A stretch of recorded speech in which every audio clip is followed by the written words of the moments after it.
hero of the rails. It was summer on Sodor. The sky was bright blue, the fields were full of flowers, and the birds sang sweetly. As Thomas filled up with water, he felt very happy.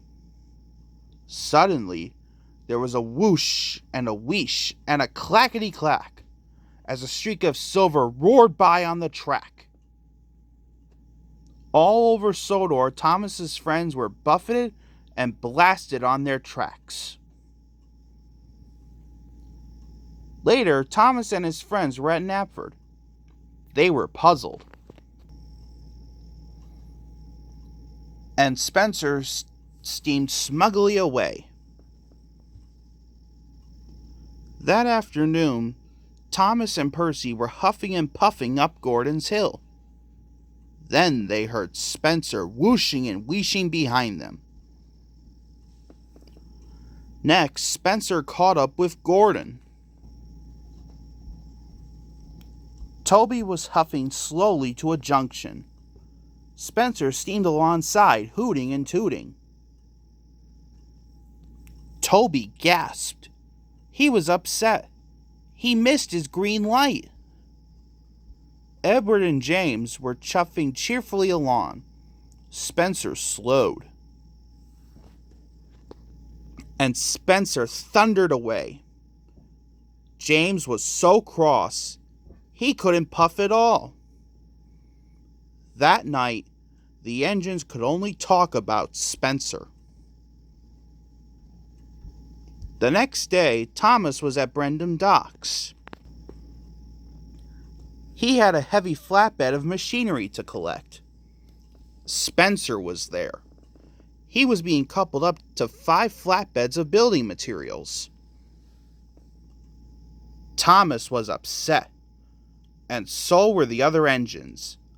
This time, Spencer had gone too far. The Sodor engines didn't scare Spencer. An idea had bubbled in his boiler. Spencer slid slyly out of the docks. Suddenly, Thomas felt very worried. The other engines saw that their friend was worried. Thomas looked at his best friend Percy. Percy believed in him. Early the next morning, in the cold light of dawn, Thomas and his friends waited for Spencer. They could see a streak of silver engine puffing towards them. It was Spencer. Thomas felt worried. The tracks were cleared for Spencer and Thomas, and both engines were coupled up to their heavy loads. Edward puffed forward. Then Edward whistled long and hard. The contest had begun. Spencer and Thomas pumped their pistons. Thomas puffed off with a heave and a huff. Spencer smiled as he slid away. The other engines watched and worried. Then they blew their whistles long and strong. Thomas and Spencer puffed round the island. They clickety-clacked along the tracks. They whooshed through the woods, and they huffed up hills.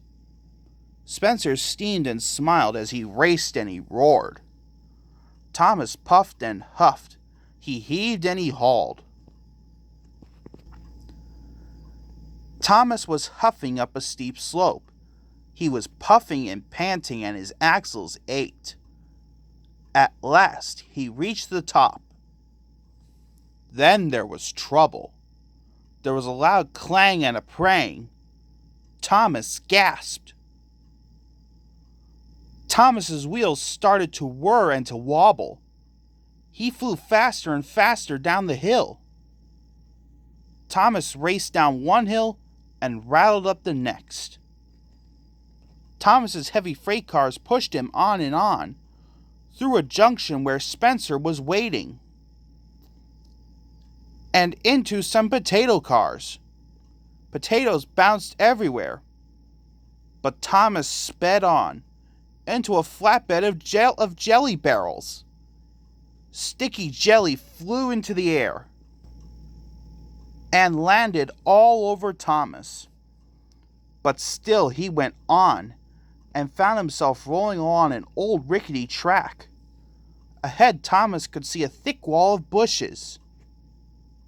With a scrunch and a crunch, Thomas crashed into the bushes and came to a stop. Thomas looked around. After the racing and rattling, it was very quiet. Everything was quiet. Very quiet. Thomas didn't know what to do. Then he heard a voice. Thomas looked around. There was no one there. He waited, hardly daring to puff. Thomas looked around again. He couldn't see anyone. Very slowly, Thomas chuffed forward into the bushes. The branches crackled and crunched. Then Thomas gasped. His eyes popped wide with wonder. There, on the other side of the bushes, was a very old engine. It was broken and rusty. Thomas felt scared. He didn't dare speak. Then the old engine smiled at him. It was a little frightened smile. But it made the old engine look kind and gentle, and it made Thomas feel less scared. The old engine smiled again. Thomas wanted to smile too, but he was scared. He didn't know whether to speak, for help, or race backwards as fast as he could chuff. But Thomas didn't move. He couldn't take his eyes off this extraordinary engine. Thomas wasn't sure what to say next. He never met an engine as old and strange as Hero. Thomas was amazed. Thomas's eyes were wide with wonder. Thomas looked at his sad new friend. He felt sorry for Hero. Thomas was surprised. But Thomas could see that his new friend, who was once master of the railway, was now old, alone, and scared. So Thomas made a decision. Hero smiled the biggest smile he had smiled in a long, long time. Thomas puffed with pride. Later that morning, Thomas was at the HOTR steamworks. He was having his brakes fixed. Thomas liked the steamworks. There was hustle and bustle, sparks and spanners. It was lively and friendly. And there was Victor. Thomas liked Victor. Thomas had almost forgotten about the contest with Spencer. His boiler was bubbling with excitement over Hero. He wanted to tell Victor, but he knew he couldn't. Other engines might hear, and then someone might tell Sir Topham Hatt.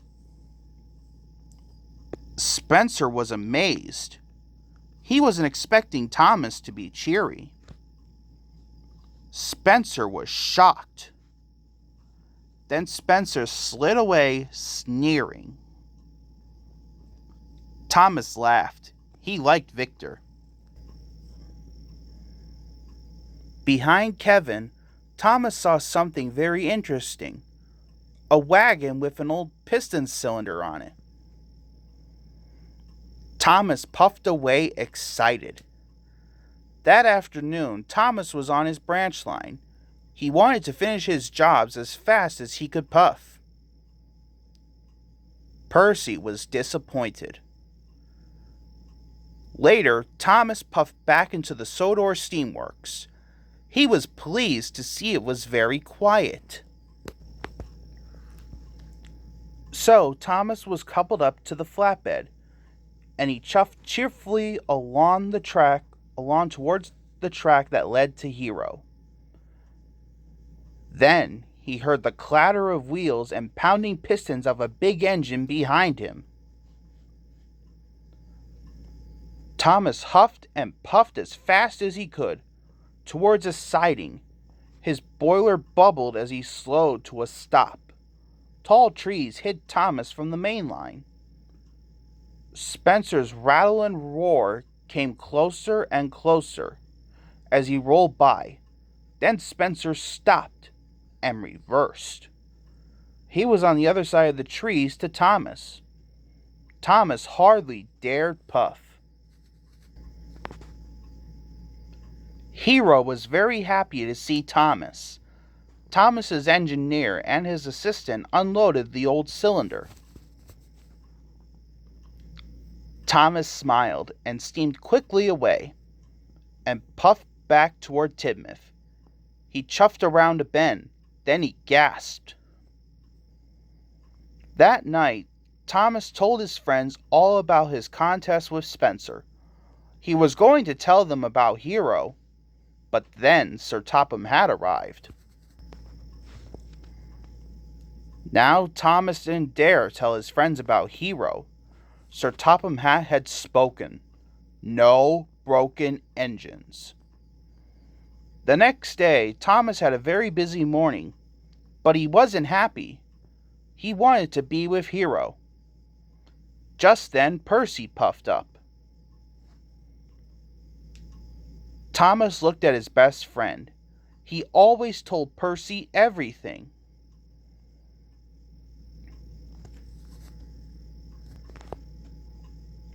Percy was excited.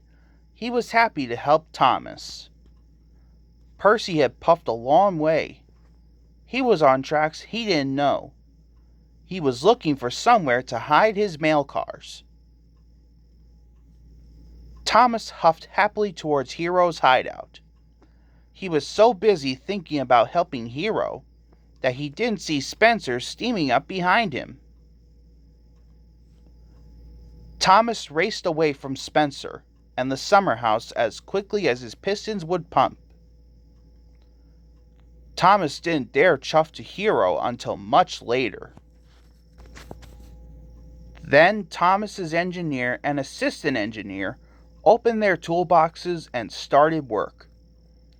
Soon Hero's piston rods were in place. Thomas was puffing home as fast as his pistons could pump.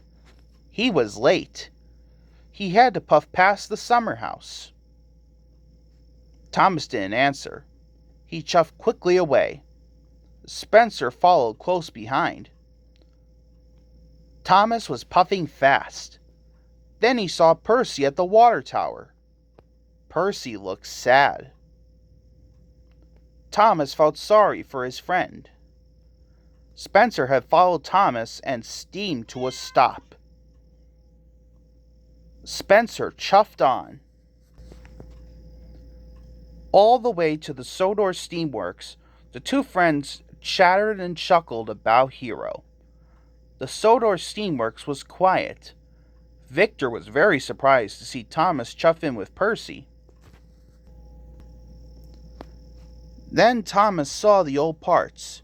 He knew Hero needed them. He knew he would have to tell Victor about Hero. So Thomas told Victor about Hero. Victor was amazed. Thomas and Percy were very happy. That evening, Thomas puffed into Tidmouth sheds. Sir Topham Hatt was waiting. He was cross. Thomas felt bad. Sir Topham Hatt's voice boomed round Tidmouth sheds, from top to tracks. Thomas's friends looked at him. They knew something strange was going on. Thomas huffed a huge puff. He needed his friend's help. As the stars sparkled above Tidmouth sheds, Thomas told them all about Hero. The engines had never heard such an amazing story. The next morning, Thomas was a really useful engine. He huffed and he puffed.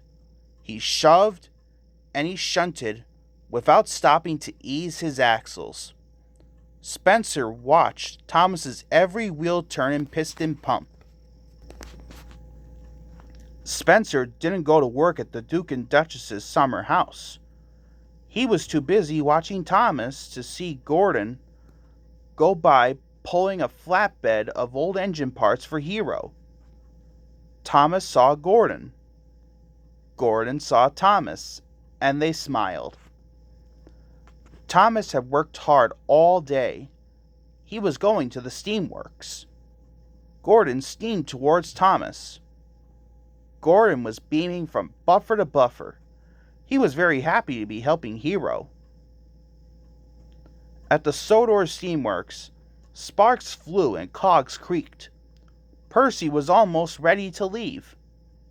Percy and Thomas smiled. Then Sir Topham Hatt arrived. He was cross. Victor could see that Thomas and Percy were worried. Thomas and Percy puffed up to Hero's hideout. Percy saw Hero for the first time. He gasped. That made Thomas and Percy smile. On their way home, Thomas and Percy chuffed cheerfully past the summer house. Their wheels whirred and their boilers bubbled. Neither of them saw Spencer. Spencer saw them. He was hiding in the shadows. Once they had passed, he slid silently out of the siding. In the morning, Thomas puffed off with Percy to find his mail cars. Emily was busy doing Thomas's jobs on his branch line. Spencer watched her. Emily didn't take any notice of him. This made Spencer cross. Spencer really didn't like this. He stared hard at Emily. Spencer stared so hard, he didn't see Percy and Thomas puff by on the upper track, nor did he see Edward huff by with a flatbed of engine parts for Hero. That evening, Thomas and Percy puffed up to Hero's hideout. Hero's boiler was now finished. He was a colorful patchwork of parts. Thomas and Percy were very happy. And for the first time, Thomas and Percy heard Hero laugh loud, long, and happy. The next morning, Thomas and Percy searched the quarry for the mail cars. They couldn't find the cars, but they found Spencer. Mavis was delighted to see Spencer. Thomas and Percy thought that was very funny. Spencer didn't. He scowled, and he didn't see James puffing by with a flatbed of parts for Hero. Mavis proudly took Spencer under the sleigh hopper. He chuffed too quickly, then too slowly. Then he rolled back too far. Slate and dust flew down his funnel and bounced off his boiler. Later, Thomas and Percy were taking on coal. Emily chuffed by. She had a flatbed of old parts for Hero. Emily was very excited. Then Thomas saw Spencer. Percy gasped. Spencer was being pulled by Edward and shunted by Henry. Slate dust had blocked his funnel. Spencer had to go to the HOTR steamworks. Now Thomas and Percy could visit Hero safely. They were excited. Hero looked more and more like a really useful engine. Thomas and Percy puffed in. Then Victor saw that Spencer had closed his eyes because of the noise. Victor winked at Thomas, and Thomas chuffed carefully away from Spencer and off to Hero with his new parts. Thomas understood how hard it must be for Hero to be away from home. He wanted to cheer him up. That night, Sir Topham Hatt was waiting for Thomas at Tidmouth Sheds. He was cross. Dawn broke across the island of Sodor. Spencer was back on the tracks. Spencer was looking for clues. He looked in the bushes, he steamed down sidings, and puffed closer and closer to Hero's hiding place. Suddenly, Spencer whistled long and hard. James and Toby heard Spencer. They pumped their pistons. Suddenly, James and Toby steamed out. Spencer had puffed too close to Hero. James blew his whistle, and Toby rang his bell. Together they chased the mighty Spencer down the track and away from Hero. The three engines raced and roared to a junction. Then Thomas chuffed towards Spencer. Spencer was blocked. He couldn't puff forwards, and he couldn't puff backwards. And he had Percy's mail cars. That afternoon, Hero was waiting for Thomas. He was excited. His firebox flared and his steam swirled. Suddenly, there was the sound of a loud whistle. It was a whistle they both feared.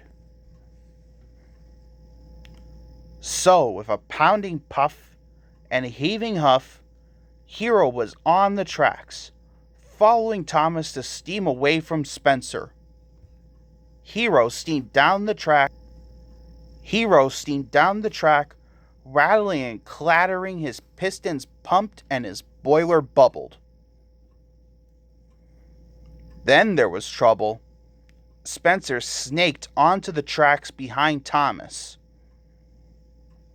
Thomas's wheels whirred like the wind. Hero chuffed as fast as he could. He wanted to leash away from Spencer. Then Spencer saw Hero and gasped. Spencer had never seen an engine as strange as Hero before. Hero's engine started to clatter and to clunk. His steam dome shook and his cylinders creaked. Hero was worried. Without the last engine part, Hero could only sputter and splutter. Hero's new lamp broke loose and hit Spencer. Now Hero's engine started to judder and jitter. Parts fell off. They clanged and banged onto the track. But the harder Hero huffed, the worse he wobbled. More parts clattered and scattered from Hero's engine. Hero knew Spencer was right. The master of the railway was once more a heap of scrap. Hero couldn't puff on. Thomas felt terrible. He had worked so hard, but he had let Hero down. Then Thomas heard another whistle. It was Gordon and the express. Spencer was surprised. He saw Gordon thunder ahead with the express. Spencer steamed after Gordon. His funnel flared and his wheels whirred. He didn't see Thomas looking down a smaller track. But poor Hero looked sadder than ever. Gordon raced toward Maythwaite, ahead of Spencer. Spencer was out of puff. Percy's mail cars rattled and prattled behind him. Before Spencer could ease his axles, the door of the express swung open. The Duke and Duchess of Boxford stepped out. They were cross. Spencer's pride was in pieces. The Duke and Duchess were delighted. Spencer wished steam. It was all too terrible. It was getting late as Thomas chuffed to see Hero. Hero was very sad. And Thomas steamed sadly away to Tidmouth. All the engines were worried about Hero and cross with Spencer.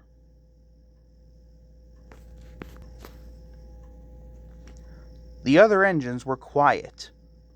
They knew Thomas was right. But they were worried for Hero. He was their friend. They wanted to look after him. All the engines whistled. They were a team for Hero. For the next few days, Thomas and Spencer worked on the summer house busily. Thomas didn't let Spencer out of his sight. Thomas's friends all looked after Hero. He was never alone for long. He laughed and told stories about his homeland to Emily, Gordon, and Percy. He listened to Edward's wise words and cared that Henry had to have special coal. He admired James's shiny red coat and thought Toby was very special, the only steam tram he had ever met. The Duke and Duchess came to visit the summer house. It was almost complete. They were very pleased. Spencer beamed. He told them all about it, while Thomas puffed quietly away to see Hero. Hero was happy to see Thomas. Thomas could see Hero was sad. Thomas chuffed back to the summer house, just in time to say goodbye to the Duke and Duchess. Spencer snarled. So Spencer pumped his pistons and clickety-clacked after Thomas. Thomas heard Spencer's wheels whooshing and whirring behind him. Thomas and Spencer had the race of their lives. Thomas steamed over bridges and wheeshed through tunnels. He slipped through junctions and raced round bends. Spencer thundered and roared, but he couldn't get in front of Thomas. At a junction, Thomas puffed ahead. Then he turned quickly onto a side track. Spencer thundered on. Then he screeched to a stop. Spencer reversed back to the junction. He raced after Thomas along the narrow track. The rickety old track went over marshland. Thomas knew it was the fastest way to Knapford. Thomas huffed, and Spencer puffed. Spencer was closer and closer. Then there was trouble. The track was broken, and Spencer was too heavy. With a creak and a crack, the track snapped beneath him. The mighty Spencer slid into the muddy marsh. Thomas stopped. He knew what had happened, but he could do nothing. And Thomas steamed on. Thomas chuffed into Knapford. He was tired and dirty. Sir Topham Hatt was having dinner with the Duke and Duchess. The station master telephoned him and asked Sir Topham Hatt to come to Knapford right away.